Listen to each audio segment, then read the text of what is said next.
ओम श्री परमात्मने नमः। अथ प्रथमोऽध्यायः। संजय उवाच एवमुक्तो ऋषिकेशो गुडाकेशेन भारत सेनयोरुभयोर्मध्ये स्थापयित्वा रथोपमम्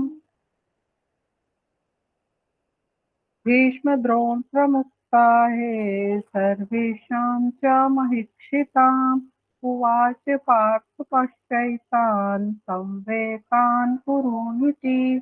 इसमें जो है संजय बता रहे हैं, संजय धृतराष्ट्र जी को बोल रहे हैं कि हे भरतवंशी, अर्जुन द्वारा इस प्रकार संबोधित किए जाने पर भगवान कृष्ण ने दोनों दलों के बीच में उस उत्तम रथ को लाकर खड़ा कर दिया है। उस उत्तम रथ को भगवान श्री कृष्ण ने दोनों दलों के बीच में खड़ा कर दिया है और भीष्म, द्रोण तथा विश्व भर के अन्य समस्त राजाओं के सामने भगवान ने कहा कि हे पार्थ, यहाँ पर एकत्र सारे कुरुओं को देखो। कुरु कौन? कौरव लोग। कौरव लोगों को देखने के लिए ही श्री कृष्ण जी कह रहे हैं, क्योंकि यहाँ पे अर्जुन की जो मनस्थिति है वो अच्छी नहीं है, क्योंकि अर्जुन ये जानते हैं कि यहाँ पे उनके जो जिनसे उनको युद्ध करना है वे उनके अपने ही सगे संबंधी है, उन्हीं के चाचा हैं, उन्हीं के चाचा हैं और उन्हीं को से ही उनको लड़ाई करनी है। तो उनको ये जानकर मतलब वो युद्ध में की इच्छा नहीं कर रहे हैं। तो लेकिन वो ये भी जानते हैं कि यहाँ पे अगर हमें अपना अधिकार लेना है तो उसको युद्ध के ही तरीके से लिया जा सकता है, लेकिन इस समय उनकी मनस्थिति डावाडोल है और वे भ्रम की स्थिति में है। इसीलिए जो श्री कृष्ण है वो दोनों दलों के बीच में, दोनों कौरव और पांडवों की सेनाओं के बीचों बीच जो है अर्जुन के रथ को खड़ा कर देते हैं और अर्जुन को बोलते हैं कि आप दोनों पक्षों की सेनाओं को देखिए। तो अर्जुन जो है वहीं पर कौरव पक्ष की सेना को देखते हैं और वहीं पर ही तब श्री कृष्ण जो है वहां पर ही उनकी अर्जुन की मनस्थिति को देख कर ही उनको ये होता है कि अब इनको जो है उपदेश देना होगा, ताकि ये जो है ये अपने कर्तव्य से विमुख नहीं हो जाए, क्योंकि कुछ अधिकार ऐसे होते हैं जिनको हमें छीनना पड़ता है, हमें मांगना पड़ता है, क्योंकि वे उनको मांगने से भी उनको राज्य नहीं मिला था।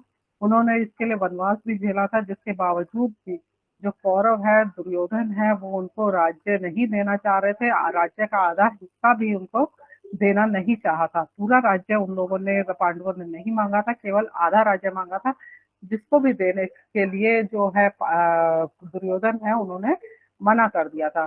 तो अपना अधिकार पाने के लिए उन्होंने जो अर्जुन है, अर्जुन ने ये बोला कि आप जो है उनको अपना अधिकार पाने के लिए यहाँ पे लड़ाई करनी होगी, वो चाहे उनके सगे संबंधी हो। कई निर्णय ऐसे होते हैं जिनको कि हमें अपने अधिकार जो है वो मांगने पड़ते हैं, कोई हमें देता नहीं है। तो यहाँ पर आपने देखा होगा कि यहाँ केवल ये जो है अधिकार जो है मांगने से नहीं मिलते हैं, कि उनसे उनको लेना पड़ता है, कर्म करने पड़ते हैं। ये हमें ये सिखाया जा रहा है। कर्म हमें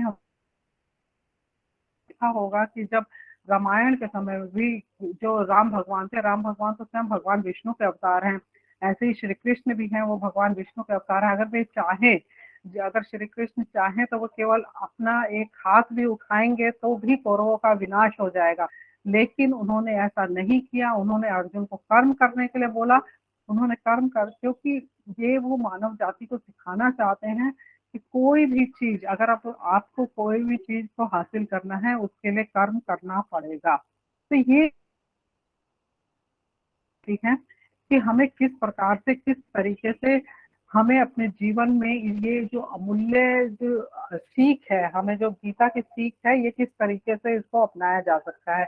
हमें केवल ये नहीं देखना है कि ये संस्कृत के श्लोक है, इससे हमें ये देखना है कि जो स्वयं देवात्मा है, जो कि स्वयं देव है, जो श्री कृष्ण है, वो मानव शरीर रूप धारण करके आए हैं, वो विष्णु भगवान है। लेकिन विष्णु भगवान अगर यहाँ पे मानव शरीर धारण करके भी आए हैं तो भी उन्होंने यहाँ पे कर्म किए हैं।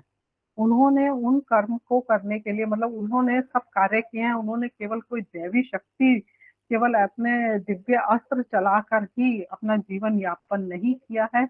उन्होंने यहाँ पर आकर कर्म किए हैं, जैसे मनुष्य कर्म करता है। ये वो सिखाना चाहते हैं हमारी आगे आने वाली पीढ़ियों को कि कर्म करिए, कर्म के बगैर जीवन का रस का आस्वाद नहीं ले पाएंगे। तो जो कर्म है वो भी, और कर्म किस तरीके से करना चाहिए, जो कर्म है वो सफल कर्म होना चाहिए, वो कर्म ऐसा होना चाहिए जो कि अच्छा हो, जिसका, जो तुम्हारा लक्ष्य है और जो जिसकी प्राप्ति तुमको करनी है उसको प्राप्त कर सको।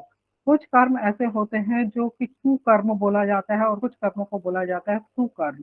सुकर्म का मतलब होता है अच्छे कर्म, और कुकर्म का मतलब होता है बुरे कर्म।